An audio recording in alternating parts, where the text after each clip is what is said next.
방통의 죽음, 제갈공명과 나란히 논할 수 있을 만큼 뛰어난 천하의 전략가 봉추. 봉황 한 마리, 용 한 마리 서로 파촉을 향해 난다. 겨우 반쯤 가서 봉황은 언덕 동편에 떨어져 죽었네. 바람은 비를 부르고 비는 바람을 부른다. 한나라가 부흥할 때 촉도가 통하지만 그 길이 뚫렸을 땐 이미 용 한 마리만 남았을 뿐이네. 어느 황량한 가을 저녁 초로에 접어든 소년이 읊조린 이 동요는 삼국이 혼란스럽게 뒤엉키던 시절 수많은 병사의 피와 한숨이 서려있던 전장을 떠돌아다녔다. 시린 바람이 아이의 가슴을 쓸고 지나가는 순간 봉황을 잃은 이 땅에 무슨 미래가 남았을까 하는 물음이 처연히 맴돌았다. 이 동요에 등장하는 봉황은 곧 방통을 가리킨다는 것이 일반적인 해석이다. 그의 자가 시유한이었고 호가 봉추였으니 봉황을 상징하는 인물이 바로 그였다. 봉추, 하늘이 내린 기재. 방통은 일찍이 삼국시대의 명사들에게도 제갈량과 나란히 논할 수 있을 만큼 뛰어난 기자라는 평을 들었다. 제갈량이 와룡이라 불렸다면 방통은 봉추라 불렸다. 그만큼 그는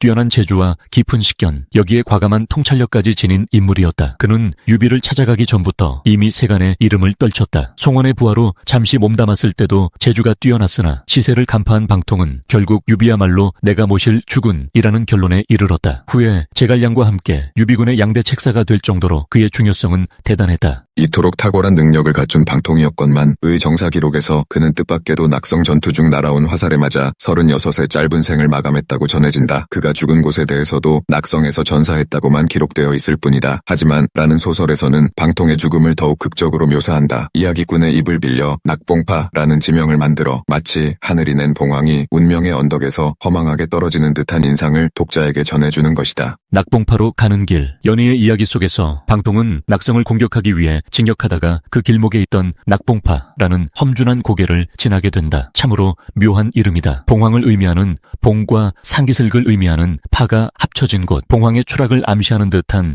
불길한 기운이 감돈다. 방통이 친히 선두에 서서 길을 살피는데 둘러보니 양쪽 언덕에는 무성한 수풀과 큰 나무들이 빼곡히 뒤덮여 있었다. 해는 기울고 있었고 늦여름의 무더위가 다소간 꺾였어도 습기가 깔린 수풀 사이에서는 무언가 숨죽이고 있는 느낌이 어슴풀에 전해졌다. 문득 방통은 심상치 않은 기운을 느꼈다. 그가 부하들에게 물었다. 이곳이 어디냐? 그러자 마침 유비에게 항복했던 촉군 병사가 대답했다. 낙봉파라 합니다. 그 순간 방통의 심장이 철렁 내려앉았다. 내 호가 봉추인데 이곳이 낙봉파라니. 그는 등골이 서늘해지며 왠지 모를 불길함을 느꼈다. 이상한 예감에 휩싸인 방통은 말머리를 돌려 다른 길을 택하려 했지만 이미 늦었다. 날아든 화살 그리고 허망한 죽음 바로 그때였다. 쾅쾅 언덕 위에서 신호포 소리가 우레처럼 터져나오자 매복해 있던 장임의 군사들이 메뚜기 떼처럼 화살을 퍼부었다. 화살비는 흩뿌려지듯 쏟아졌으나 이상하게도 그중 상당수가 마치 의도된 듯 방통을 향해 날아들었다. 한순간 하늘이 검게 변하는 느낌이었다. 방통은 말을 돌릴 겨를도 없었다. 휙휙 거세게 날아드는 화살이 그의 갑옷을 뚫고 들어가자 한 차례 짧은 비명만 흘러나왔고 곧 그의 몸은 말 위에서 축 늘어졌다. 천하의 기재로 이름을 떨쳤던 봉추가 낙봉파라는 상징적인 지명 그대로 비참한 최후를 맞이한 것이다. 연희에서는 이 장면을 통해 마치 하늘이 그를 시험하듯 낙봉파라는 지명 속에 이미 운명이 정해져 있었던 것처럼 묘사한다. 하늘이 내린 봉황이라 할지라도 전술을 다한 시점에서는 어쩔 수 없이 떨어지고 만다는 숙명을 그려낸 것이라는 해석도 가능하다. 정사와 소설의 간극. 하지만 정사에는 낙봉파라는 명칭 자체가 기록되어 있지 않다. 오로지 방통이 낙현을 공격하다 날아온 화살에 맞아 죽었다 라고만 짧게 언급돼 있을 뿐이다. 방통이 실제로 낙봉파라는 지역에서 희생되었다는 기록은 없고 단지 소설적 장치로서 낙봉파가 등장한다고 봐야 한다. 그렇다면 왜 소설가는 굳이 이런 지명을 창작해 넣었을까? 그것은 바로 극적 효과 그리고 인물의 죽음을 운명으로서 미화하기 위해서였다. 작중에서 방통 같은 걸출한 인물이 단순히 재수없게 화살을 맞고 죽었다고 하면 재미가 덜하기 마련이다. 작가는 하늘의 뜻이 개입된 듯한 느낌을 주고 싶었고 이 불길한 이름의 지명을 통해 독자의 관심을 한껏 끌어올렸다. 방통의 마음속 그림자. 그러나 소설 속 묘사를 조금 더 들여다보면 그저 운명만을 탓하기에는 석연치 않은 부분이 있다. 이미 제갈량이 서신을 보내 신중하게 행동하라고 거듭 당부했음에도 방통은 그것을 공명이 나 혼자 공을 세울까봐 견제하려 드는 것으로 오해했다. 호시탐탐 서천을 빼앗아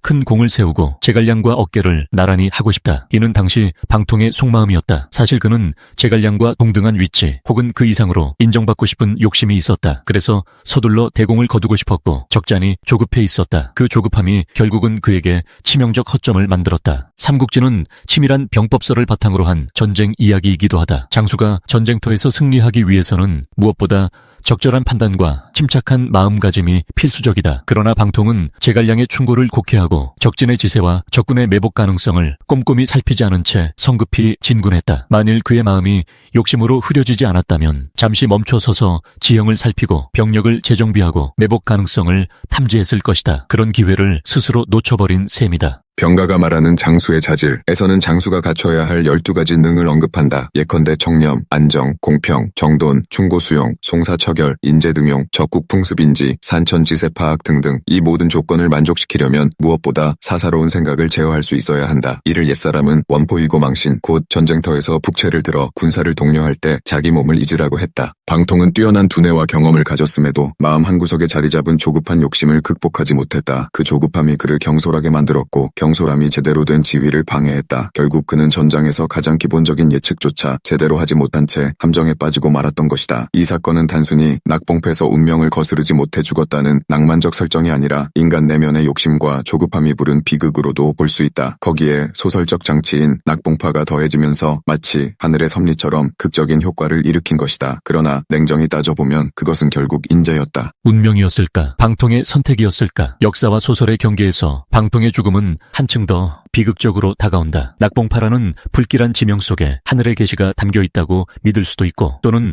방통 스스로 부주의하게 걸어 들어간 덫이라고 할 수도 있다. 이 두 가지 시각은 서로 대치되지 않는다. 작가가 보여주고자 했던 것은 오히려 욕심과 무심의 경계를 넘나드는 인간 본성이 아닐까. 제갈량과 어깨를 견주어 천하를 함께 도모할 인재라는 평가를 받던 방통이 정작 자기 마음 한 귀퉁이에 자리 잡은 사사로운 욕심을 버리지 못하고 낙봉파의 함정에 스스로 걸려들었다. 그리고 결국 하늘이 내린 봉황이라는 칭호에 걸맞지 않게 화살비 한 번에 먼지가 되어 사라졌다. 이는 곧 인간의 마음이라는 것이 외부의 그 어떤 장애나 천재지변보다도 더 무서운 함정이 될 수 있음을 웅변한다. 큰 그릇이 되기 위해서는 반드시 마음을 다스려야 하며 병계에서 말하는 장수가 되려면 우선 마음부터 다스려야 한다는 가르침이 헛된 소리가 아님을 보여주는 사례이기도 하다. 낙봉패 울려 퍼졌던 포향과 화살비는 이미 먼 옛날의 이야기가 되었다. 하지만 가을바람에 실려 여기저기 떠돌아다니던 동요의 가사는 오늘날까지도 전해 내려온다. 봉황 한 마리, 용 한 마리 서로 파촉을 향해 나네. 겨우 반쯤 가서